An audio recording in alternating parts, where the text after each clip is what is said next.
हमारा देश पौराणिक समय से ही ऋषियों महर्षियों की तपस्थली रहा है। हिंदू धर्म ग्रंथों में कई ऐसे ऋषियों महर्षियों का वर्णन मिलता है जिन्होंने अपने तपोबल से मानव जाति के कल्याण के लिए कई तरह के काम किए। तो वहीं कई ऐसे भी ऋषि हुए जिनकी शक्ति से देवराज इंद्र को भी डर सताने लगता था कि कहीं उनसे देवराज की पदवी कोई छीन न ले। इसी कारण उन्हें जिस किसी भी ऋषि की तपस्या से भय लगने लगता था, उनकी तपस्या भंग करने के उद्देश्य से वो स्वर्ग की अप्सरा को पृथ्वीलोक पर भेज देते थे। ऋषि अप्सरा के रूप और यौवन को देखकर मोहित हो जाते थे।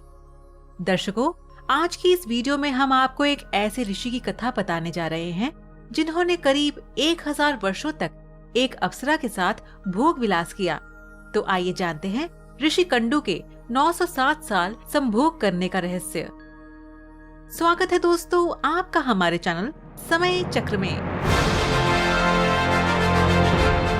कथा के अनुसार पौराणिक काल में महान ऋषि कंडू हुआ करते थे जिनका आश्रम गोमती नदी के तट पर था। एक बार की बात है, ऋषि कंडू ने घोर तपस्या करना शुरू किया।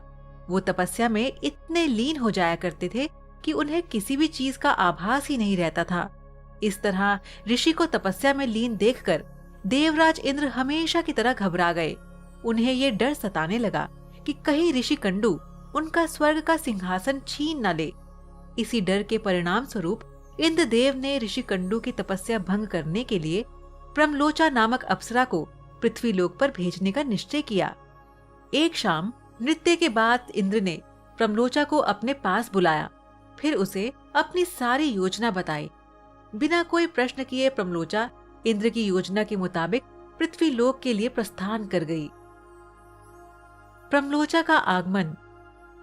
पृथ्वीलोक पर प्रमलोचा सीधे वहां पहुंची जहां ऋषि कंडू तपस्या में लीन थे।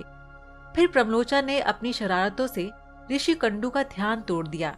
उसके बाद जैसे ही ऋषि की नजर प्रमलोचा पर पड़ी तो वे उसके रूप और सौंदर्य को देखकर उस पर मोहित हो गए और उसे अपने साथ लेकर मंदराचल पर्वत की गुफाओं में चले गए। उसके बाद ऋषि कंडू प्रमलोचा के सौंदर्य में इतना खो गए कि वो 100 से अधिक वर्षों तक उसके साथ भोग विलास करते रहे। 100 वर्ष बाद एक दिन अप्सरा प्रमलोचा ने ऋषि कंडू से कहा, हे ऋषि, अब मैं स्वर्गलोक वापस जाना चाहती हूँ, इसलिए आप मुझे खुशी खुशी विदा कीजिए। अप्सरा के मुख से जाने की बात सुनकर ऋषि उदास हो गए और उन्होंने कहा, हे देवी, अभी थोड़े दिन और रुक जाती तो अच्छा होता। ऋषि को उदास देखकर अप्सरा पृथ्वीलोक पर और रुकने को मान गई। फिर ऋषि कंडू ने अगले 100 वर्षों तक उसी गुफा में अप्सरा के साथ भोग विलास किया। फिर 100 वर्षों बाद एक दिन प्रमलोचा ने ऋषि कंडू से कहा, हे मुनि, मुझे पृथ्वीलोक पर आए बहुत समय हो गया, अब तो आप मुझे स्वर्गलोक जाने की आज्ञा दें। ऋषि कंडू उसकी बात सुनकर फिर व्यथित हो गए। उन्होंने अप्सरा से कहा, हे देवी, कुछ समय और रुक जाओ, फिर चली जाना।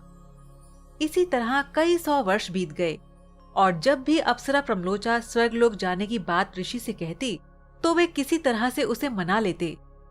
वो अप्सरा ऋषि के श्राप से भी डरती थी कि कहीं क्रोध में आकर ऋषि कंडू उसे श्राप न दे दे। उधर महर्षि के काम वासना में लिप्त होने से अप्सरा के प्रति उनका प्रेम नित्य बढ़ता ही जा रहा था। तपस्या पूजा पाठ का त्याग कर दिन रात ऋषि कंडू भोग विलास में डूबे रहते। एक दिन की बात है, ऋषि कंडू बड़ी तेजी से अपनी कुटिया से निकल रहे थे। तभी प्रमलोचा उनके पास आई और पूछने लगी, हे मुनि, आप कहाँ जा रहे हैं? तब ऋषि कंडू ने कहा, हे भद्रे, दिन अस्त हो चुका है, अतः मैं संध्योपासना करने जा रहा हूँ।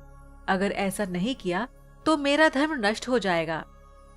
ये सुनकर प्रमलोचा मुस्कुराए बिना ना रह सकी और बोली, हे सब वेदों के ज्ञाता, इतने वर्षों में क्या आज पहली बार सूर्य अस्त हुआ है? जो संध्या वंदन नहीं करेंगे तो आपका धर्म नष्ट हो जाएगा। मैं तो आपसे जब से मिली हूँ तब से तो कभी आपने संध्या वंदन नहीं किया है। इस प्रकार के वचन सुनकर ऋषि कंडू बोले, हे भद्रे, नदी के इस सुंदर तट पर आज सवेरे ही तो तुम आई हो। मुझे भली भांति स्मरण है, मैंने आज ही तो तुमको अपने आश्रम में प्रवेश करते देखा था। अतः अब दिन के समाप्त होने पर संध्या काल हुआ है। मुझे तो लगता है कि तुम मेरा उपहास कर रही हो।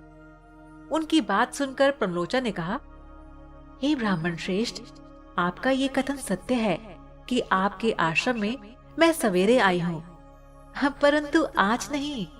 जिस सुबह मैं यहाँ आई थी उस समय को तो कई 100 वर्ष बीत चुके हैं। ये सुन महर्षि कंडू घबरा गए और बोले, हे सुंदरी, मुझे सही सही बताओ कि मुझे तुम्हारे साथ रमण करते कितना समय बीत चुका है। तब प्रमलोचा ने बताया, हे ऋषि, आपको मेरे साथ रमण करते हुए 907 वर्ष 6 महीने और 3 दिन हो चुके हैं।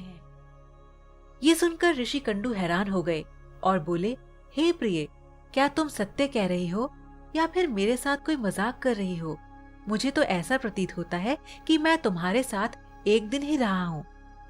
इस पर प्रमलोचा ने कहा, हे ब्राह्मण, मैं आपसे झूठ कैसे बोल सकती हूँ, वो भी उस समय जब आप अपने धर्म मार्ग का अनुसरण करने के लिए तत्पर होकर मुझसे पूछ रहे हैं। प्रमलोचा का अपराध बोध। मैं यहाँ किसी के कहने से आई थी। ऋषि, आप क्रोधित ना हो, मैं आपको सारी घटना का सत्य बताती हूँ। परंतु हे ऋषि, मेरा इसमें कोई दोष नहीं है, इसलिए मुझे क्षमा कर दीजिएगा।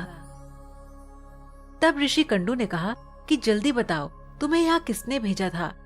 तब प्रमलोचा ने कहा कि आपकी तपस्या से देवराज इंद्र को डर लगने लगा था और उन्होंने आपकी तपस्या भंग करने के लिए मुझे यहाँ भेजा था।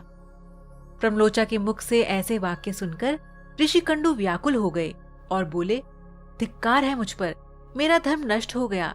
एक स्त्री ने मेरी बुद्धि को भ्रष्ट कर दिया, मेरा समस्त जीवन का तप नष्ट हो गया। इसलिए हे पापिन स्त्री, अब तू जहाँ चाहे जा सकती है, क्योंकि तुझे इंद्र ने जिस कार्य के लिए भेजा था वह कार्य संपन्न हो गया। तूने मेरा तप नष्ट कर दिया है। महर्षि को इस तरह क्रोधित देखकर प्रमलोचा भय से कांपने लगी, जिस वजह से उसका पूरा शरीर पसीने से भीग गया था। उस समय ऋषि ने जो गर्भ प्रमलोचा में स्थापित किया था, अप्सरा के रोम छिद्रों से निकलकर पसीने के रूप में उसके शरीर से बाहर आ गया। प्रमलोचा के पसीने से वायु ने उस गर्भ को इकट्ठा किया और वृक्षों ने उसे ग्रहण किया। सूर्य की किरणों से पोषित होकर वह धीरे धीरे बढ़ने लगा। फिर समय पूरा होने पर उस वृक्षाग्रु से मिरीशा नामक कन्या उत्पन्न हुई, जो ऋषि कंडू, सूर्यदेव तथा वायु की पुत्री कहलाई। तो दर्शकों, उम्मीद करते हैं कि आपको आज का ये वीडियो पसंद आया होगा। अगले वीडियो में फिर मुलाकात करते हैं एक नई कहानी के साथ। तब तक देखते रहिए समय चक्र।